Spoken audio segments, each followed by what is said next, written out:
Conciencia 1. El despertar. El arte, la ciencia, la política, la religión y todas las cosas que ocurren en este mundo demuestran que hay un sueño y un soñador. A este soñador lo iremos descubriendo en esta temporada. Conciencia 1.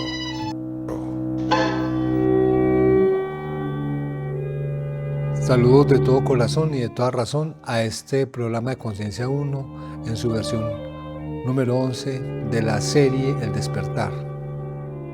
Este programa está dedicado en el enfoque del encuentro de uno con el otro, uno a uno, el encuentro de la ubicación de ese espejo que significa el otro yo, que siendo semejante a sí mismo, tiene una conexión dialéctica y una confabulación interior de un encuentro tan exacto que en los términos más ancestrales de la visión de inclusive los tibetanos, dicen que el uno a uno es como el ser encontrándose con el ser para divertirse, para jugar, para crear, para hacer música, para hacer con el otro creación. Entonces vamos a mirar en este programa cómo es el encuentro del uno al uno y cómo va variando ese encuentro de uno a uno hasta la expansión de un mundo que crearon juntos y que luego en el proceso también se creó una separación, que eso es justamente lo que estamos sanando. Se puede decir que la unidad del uno con el uno es la unidad de la sanación, es la reintegración de la sanación. Todo encuentro con el otro es una invitación a sanar o a mantener el conflicto vigente. Entonces lo que estamos aprendiendo en la conciencia del despertar es que cuando se abren los ojos internos aparece un reflejo externo. Muchas veces los ojos internos se cierran más profundo y en su visión inventada por la negación de la luz con el otro se permite una experiencia de alguna manera en negación del otro. Entonces el uno al uno ya no es un otro, sino que es uno con uno, sino que es uno separado de uno mismo. En esa medida vamos viendo en este programa cómo el despertar implica que en la unidad con el otro es como empieza uno a sanarse. Porque después vamos a mirar que la unidad con el ser que somos es la unidad con la fuente. Entonces, en la unidad con la fuente es como el cierre del programa del despertar, que será el último capítulo de esta serie, pero si vamos a mirar cómo la visión del otro es el puente para llegar al despertar de la unidad con el todo, el uno al uno con el uno. En la experiencia del mundo, dentro del contexto que nosotros tenemos como de judaísmo y cristianismo, tenemos como un libro base que es la Biblia, pues eso es ahí. Es el fundamento de toda nuestra cultura occidental, de toda, incluidas hasta las antiguas visiones más ancestrales. La Biblia ha influido en todo Occidente y ha influido también en parte del mundo en Oriente. O sea que hablar del principio histórico en la visión de la concepción mitológica del mundo, y esa palabra mitológica no significa que sea mentira, sino que es una forma de interpretar las cosas que sí pasaron a la manera que se entiendan. Entonces vamos a mirar que en la primera relación que hubo del uno con el uno fue cuando Adán fue creado y vio la necesidad de tener compañía. Él fue creado y extraído de su propio corazón, y de ese pedazo de hueso, entre comillas la costilla, formó también la compañía, la mujer para Adán. Esa es una de las visiones del femenino y el masculino. Y en esa relación del uno procrearon, tuvieron hijos.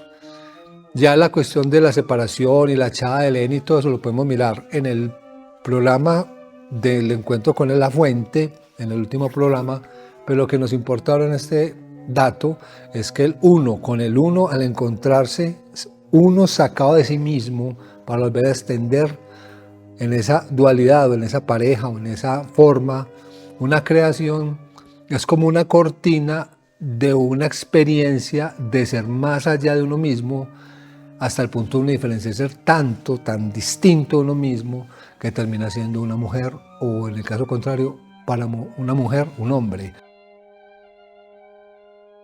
Entonces, en esa medida, todas esas estructuras son símbolos ocultos de algo que tuvo que haber permitido que el uno con el uno se divirtiera. Estamos diciendo que el uno, el 11, el 1-1 es una diversión, una diversificación, pero es un encuentro similar, exacto. Y en el fluir de esas dos conexiones aparece una sección de Fibonacci, por ejemplo, que es 1, 1, 2, 3, 5, 8. Empieza a volverse una progresión áurica que tiene que ver todo con la creación extensiva de las cosas.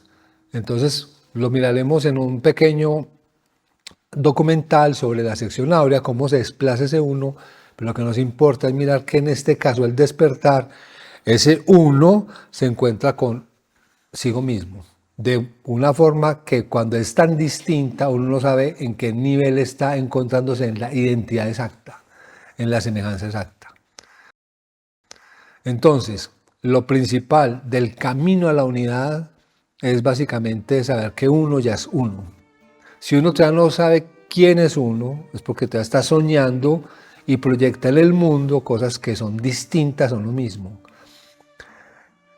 El tema del despertar es un tema que tiene que ver mucho con la paz interior, porque si no hay paz en el interior, cuando uno piensa que uno es el enemigo, entonces uno se llena de defensas, y en esas defensas el uno termina siendo una multitud contra uno mismo.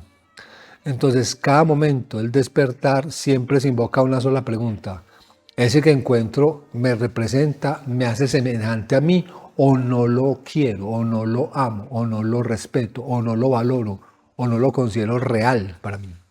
Porque si no lo considero real en el sentido más perfecto, ese ser real que es para mí significa que es distinto a mí, por lo tanto no es uno conmigo, sino uno con cualquier otra cosa que no soy yo.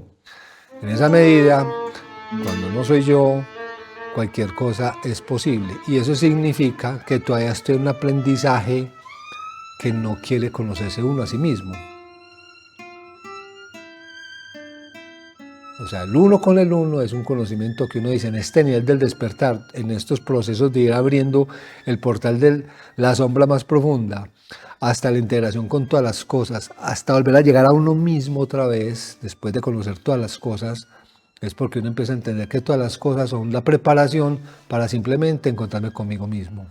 Y esa es la virtud de este encuentro con la experiencia de un proceso histórico que empezó inclusive en la historia mítica con Adán y Eva.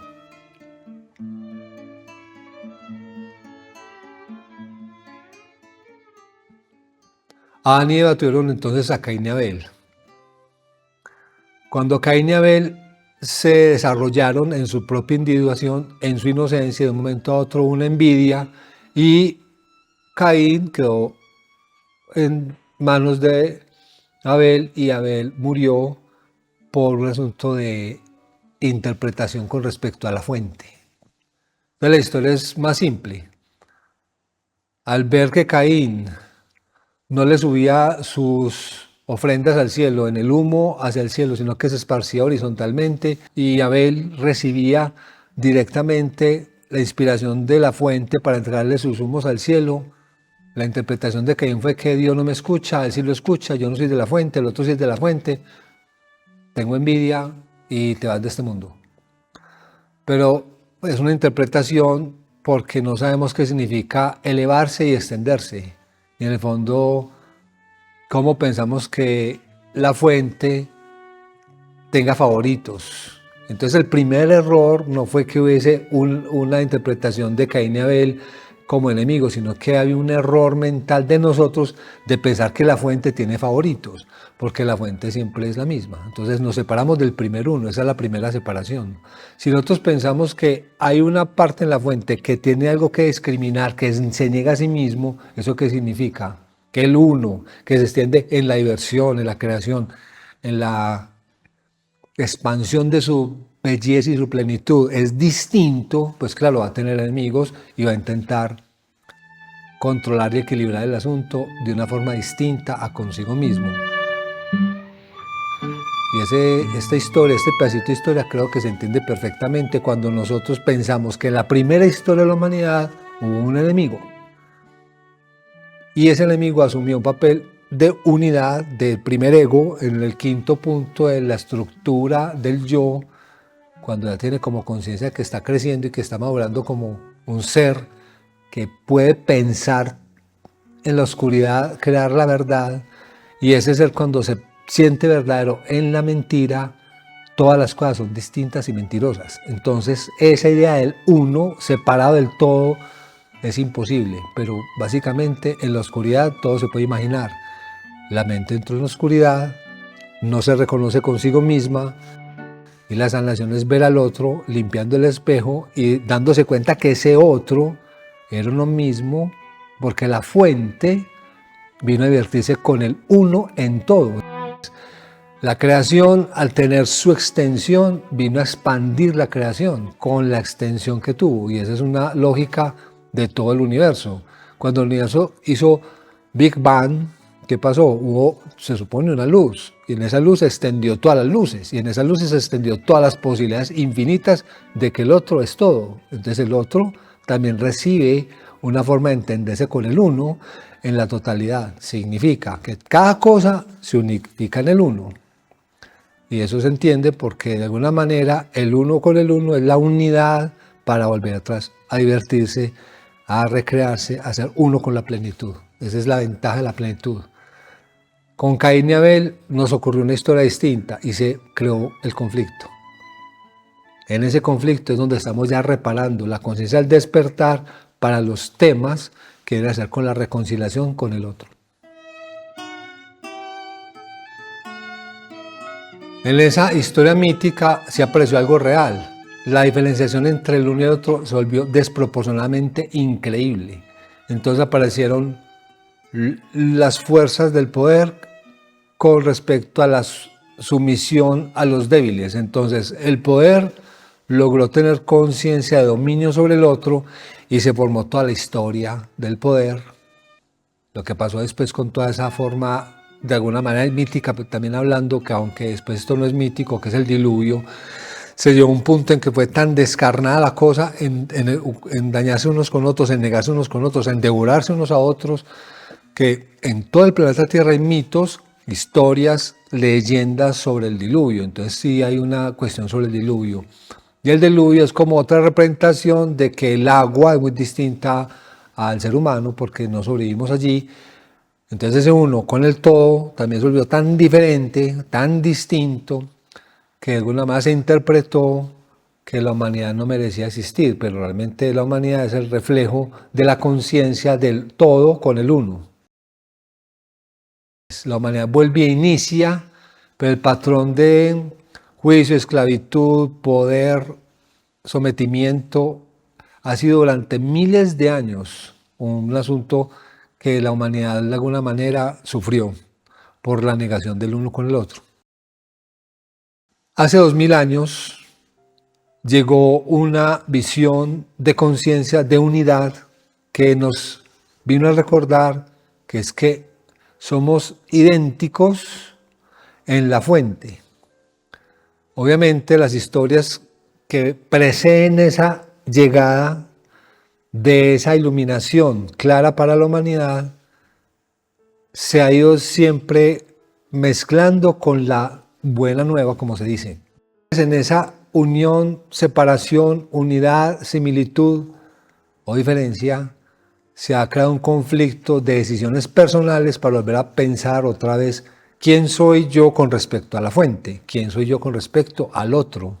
Y cuando llegó Jesús a hablar con respecto al perdón incondicional, al amor incondicional, empezó a mostrar claramente que es que el otro merece mi reconciliación. Entonces en esa reconciliación nos demoramos y nos hemos demorado muchos cientos de años, más de 2000, para poder llegar a entender un detalle, que es que el otro sigue siendo una invitación a que yo sane el primer conflicto de origen, como lo explicamos ahorita, inclusive desde la fuente, con respecto a esta creación del mundo, en el caso, por ejemplo, de Caín y Abel. El problema de nosotros sigue siendo el mismo problema de dos hermanos, siempre ha sido así. El problema de los territorios del conflicto en todo el tema de la violencia en los países. Tiene que haber un problema de dos hermanos. El que tiene el poder, el que está sumergido en los brazos del dolor. Entonces, en ese dolor y en esa expedición del poder, ¿cómo nos reconciliamos? Y cómo no es que seamos comunistas, sino que es en el término común, el otro no lo puedo negar a mí mismo. Un caso extremo que pasa mucho en las razas muy refinadas, muy blancas. La raza superior, la raza aria, que ya superior entre comillas, todas las comillas, nace justamente, todas las razas nacen de la raza negra, todas. Entonces una raza negra se ha ido depurando en los cientos de miles de años, depurando en el sentido de como ellos lo creen, se ha blanqueado, por decirlo así, y toda la fuerza original de la raza negra se conserva en el alma de cada gen de todos los seres que están acá. Pero la raza blanca, la que se refinó, termina repudiando su origen. Y eso es un dato de la diferencia entre el uno con el otro. O sea, mi origen no lo reconozco porque yo soy yo y el ser que está allá, que es el origen de mí en la fuente más sutil, más primigenia, es negada. Entonces, en esa negación, la humanidad está en el escenario de algo que es muy teso y tiene que ver de alguna manera con los niveles de creación o de destrucción que podemos tener dentro de nosotros mismos. Y justamente el punto 1 con el otro, el punto 11, en el camino del juego de la vida, está básicamente relacionado con la procreación. Entonces, estamos revisando cómo la historia de la humanidad siempre tiene una experiencia expansiva de encontrarse a sí misma, porque ya negándose termina siendo una guerra interminable.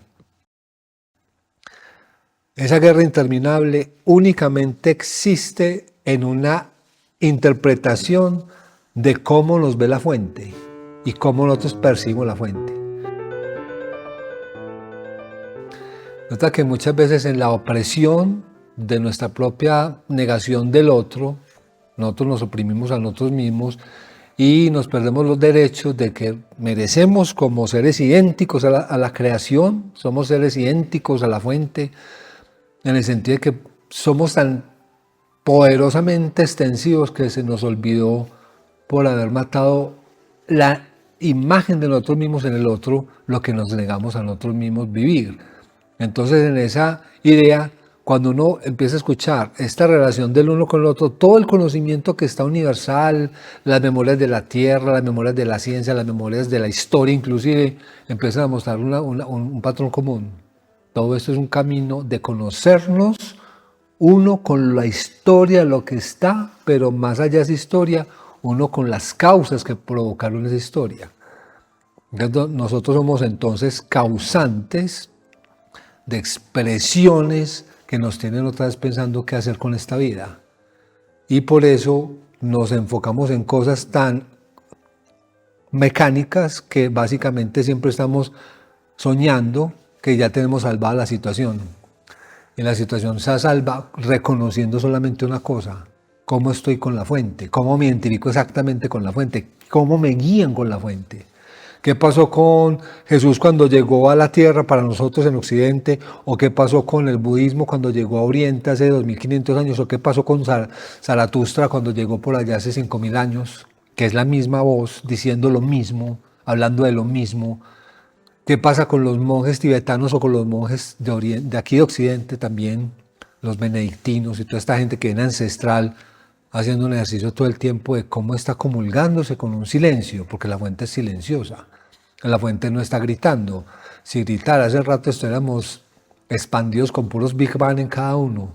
Entonces nosotros estamos construyendo una forma de ocultarnos porque no aceptamos que todos somos nosotros y que ese todo que somos nosotros lo vemos en formas parciales, fragmentadas, y es como si el espejo se hubiera roto por infinitos pedazos y cada uno tiene un pedacito de espejo viendo un pedacito de universo que significa yo. Entonces, ese yo, de alguna manera, siendo un fragmento de toda la totalidad, sigue siendo un reflejo de la totalidad.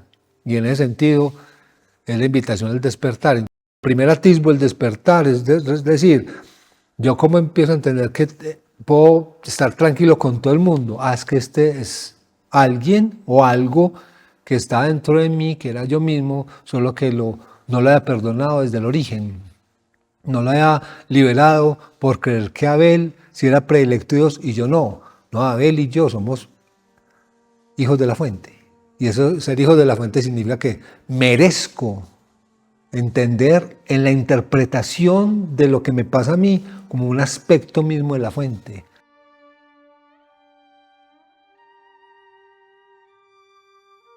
No siempre tiene además leyes físicas, pero tiene además leyes universales. Las leyes físicas no son la realidad, pero las leyes universales, desde el punto de vista de la unidad, son obviamente universales y son obviamente infinitas.